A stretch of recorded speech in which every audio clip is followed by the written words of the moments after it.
Hi, and welcome back to Roam Away From Home. I'm Taylor, and today we're going to talk about urban camping tips. Now, you might be thinking that you're starting RV life because you do not want to be in cities at all, but there are a lot of reasons that you'll actually want to do urban camping. We've done it because we've seen concerts, we've gone to events, we've visited friends and family that live in a city. Basically, you can do it for any reason. Maybe you want to eat out at a special restaurant inside of the city. You want to go to a brewery, but you don't want to drive somewhere else afterwards. There are several reasons why you want to urban camp, and we're going to let you know how you can do that. So what is urban camping? When we talk about urban camping, we mean basically spending the night in a city or in a parking lot or on the street. So you're not in nature like this, you're on asphalt typically. Urban camping is going to look different for all RVers. So depending on the size of your rig, whether or not you have slide outs, if you're towing versus you're self-contained in one vehicle, all of this will dictate how easy it is for you to urban camp. Our rig is 23 feet long. That means that we can typically fit in any parking space. It gets a little tricky if you're in a really condensed area, but the smaller your rig, we also don't have slide outs, the more likely that you can basically camp anywhere in a city. If you have a longer rig that's considered an oversized vehicle, or you have to have your slide outs out in order to actually access the areas of your rig, then you're going to be more limited in urban camping. So for example, we are able to park on a side city street basically anywhere overnight as long as it's allowed. If you have a big rig that's 40 feet long, Class A, then you're going to be more limited to places like Walmarts or Cracker Barrels. But everyone can urban camp and probably will have to at some point during your RV life journey. All right, there are going to be some cars behind me because we're at a campsite and we're supposed to be checking out right now. As you can hear, that's a big rig. So, wow, that was a huge Class A towing a little car. But if you hear cars behind me, I apologize. I hope you can still hear my voice, and we will be checking out very soon. Okay, so that's all about the what about urban camping. Let's get into the where. So where can you actually park overnight?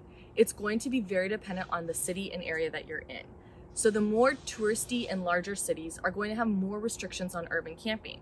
Smaller towns that maybe get a fewer tourism in, they are going to allow more urban camping. They're going to have fewer restrictions. So these restrictions include no overnight camping at all. There are some cities that are like that. They don't want a lot of people just hanging out on the side of the road, taking up space for the people who are there to spend money, basically. They also, because of last year and so many people booming in this RV industry, more places have restrictions. So in the past, it was okay for anyone to overnight camp at a Walmart, and now several Walmarts have cut down on that. And the reason is simple.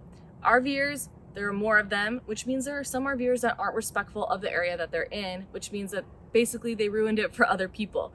It also is a difference in city ordinances. More and more cities are cracking down on this because they don't want people living in their cars. Now, there's an argument to say whether that's good or bad for each city, but it's just a reality. If you're starting RV life, you have to be aware that city ordinances exist. If you are planning on going to these more tourist cities, then sometimes you'll actually be able to urban camp with a permit from the city. Now, we did this in Santa Monica. I'll drop a link below to that blog just so you can get an idea of what we went through to get this camping permit. But what you can do is apply, and then they can maybe give you an exception for staying there overnight. This is not available in most tourist cities, but it is in some, so it's worth looking into just to see if you can do that. You can usually find this information. City website, the city government website, will have a list of restrictions for parking, camping overnight, stuff like that. Especially if it's more a tourist area, they're going to have a lot of details on where you're allowed to park and for how long. All right, so knowing that, it's going to be more likely that you'll be able to find a great urban site in smaller towns. How we have navigated that is when we go to areas for an event, so for a concert or something like that, we look at the area, we look at the surroundings, we see how big the area is, we see if any other RVers have been there before too, and then we know that we're likely safe from that. Another app is iOverlander. It's a great app that we use for boondocking. They also have city camping, people who have stayed on these streets before, input their information and give you some guidance on the restrictions. Now, if you can't park overnight in the city center, you can park overnight on the outskirts. That's not uncommon at all. So if you do find a Walmart that allows overnight parking on the outskirts of the town and you want to go into town to enjoy everything that it has to offer, like the Santa Monica Pier, then you can always Uber. That is one of the greatest things about urban camping. you are somewhere with an address. So you just look up the address of where you're at and you can Uber or Lyft to the area that you want to go. Now, this isn't ideal, of course, and you probably haven't Uber or Lyfted in a while if you're in RV life, but it's a possibility. You can also get food delivered to your RV. You can also usually have access to restaurants nearby. So there are a lot of benefits to urban camping, but there are some cons too. All right, so some of the cons are you have to be self-contained. If you do not have a system where you can easily access your RV while you're parked without your slide outs out, then it's going to be restrictive. Now, some Walmarts, a lot of the Cracker Barrels, they don't care if you put your slide outs out. But if you want to be on the side city streets and stuff, you just can't do that because you're going to be blocking traffic. So one of the cons is being self-contained and having more limited access to walk around. The stuff that you would normally take out of your RV once you arrive at your destination, that's all going to be inside. So we often are walking over our cooler and are a little more cramped than normal. That being said, we're usually there in a city to enjoy where we are or for an event or enjoying friends. And for that reason, we don't spend a lot of time in our RV when we're urban camping. Another thing to consider is because you're in this more confined area that you might not have as easy access to your kitchen or your bathrooms. So depending on your rigs and how your slide outs work, you're going to want to make sure that you can access the necessities. So we make sure that we keep a few things out when we urban camp so that we can access it easily instead of moving things constantly to try and get into different drawers. Now that you know some of the pros and cons, we're going to talk about some of the fun adventures you can have urban camping, because there are a lot of benefits to it, and we have had some crazy times while we've been urban camping. The first time we ever urban camped was for a concert for one of our favorite Grateful Dead cover bands, The Harvest, and they were playing in this little area outside of Phoenix. We called ahead of time to ask if we could spend the night there, saying that our camper actually fits in a parking space. So when you do go to a venue or something like that, then you want to make sure that you call ahead of time just to, double check that it's going to be okay with the venue. Most of the time it is, because think of it this way. If you're going to an event that serves alcohol especially, there are going to be a handful of people that do not drive their car homes because they get an Uber or Lyft home. So in general, those types of places where you can expect for a few people to leave their car overnight, they're going to be okay with you leaving your rig overnight as well, as long as it's a smaller rig. What you are calling to make sure is that they have the capacity to handle your rig size. So in our case, we know that we can fit into a normal parking space. If you have a bigger rig, they might not actually have any parking spaces that can fit you. So if you're going for a very specific event, you're just going to want to call ahead of time to make sure it's okay. And if that venue does not have capacity to handle your rig, you are likely able to find a space nearby, because these types of events are near grocery stores or big city streets, stuff like that. So you want to just keep an eye out. The most important thing to look out for is no overnight parking signs. If you don't see no overnight parking signs, chances are you're good to go. If you do see no overnight parking signs, then you might have some issues with the cops later.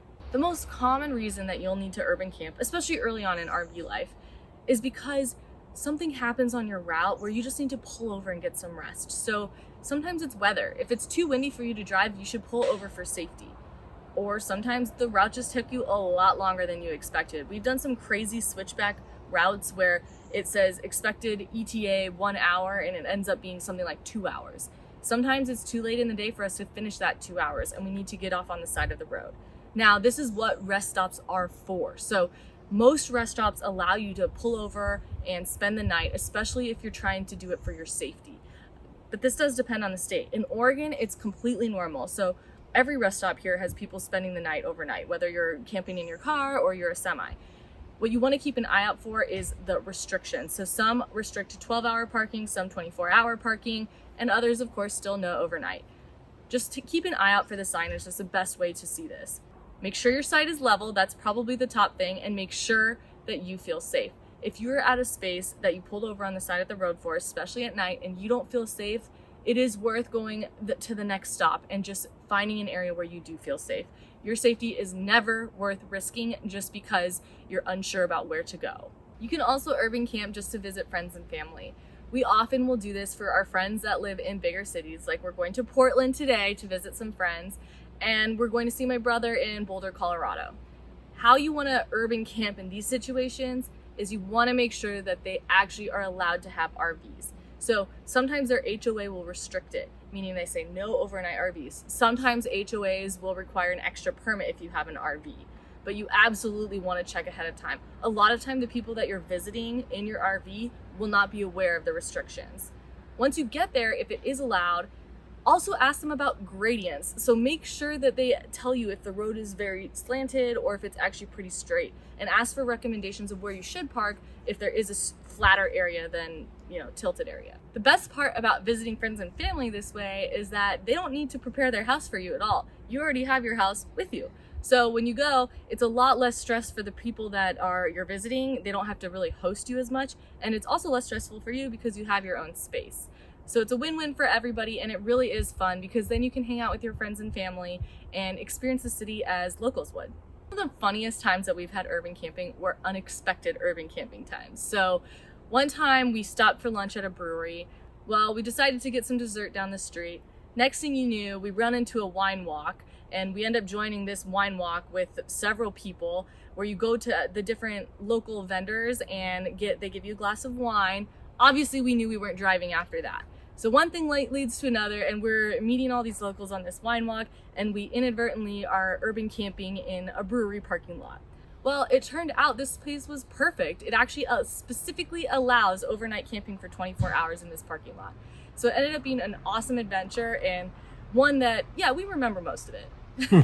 Basically, the point of urban camping is you don't have to write off visiting cities when you're doing RV life. You can still enjoy cities and go out to eat and go to different events and concerts whenever you want. You just have to keep in mind some of the rules with urban camping. So just as a recap, here are some things you should pay attention to. 1, no overnight parking signs. If you see these signs, it's gonna be a no-go. 2, make sure you feel safe and comfortable wherever you are. 3, look for a flat spot. If you don't have a flat spot, your fridge won't work. And 4, make sure that you feel comfortable accessing everything in your rig. If you're uncomfortable, it's going to make your time there a lot more difficult. So just make sure that wherever you are, you're comfortable getting in and out, accessing what you need to access, and you're gonna have a great time urban camping. If you've already been urban camping in your RV, go ahead and drop a comment. Let us know where you went, if you had a good time, if you went for an event or a concert or whatever it is. We'd love to hear how your experiences were. Or even if they weren't that great and you got the knock from the cops to move your vehicle, we still wanna hear about it. And if you wanna have more RV life and remote income tips, go ahead and subscribe. Next week, we'll be covering even more. Bye. 3 bugs on me. Ah! Okay. Wait. Okay, play. Record. Is it recording?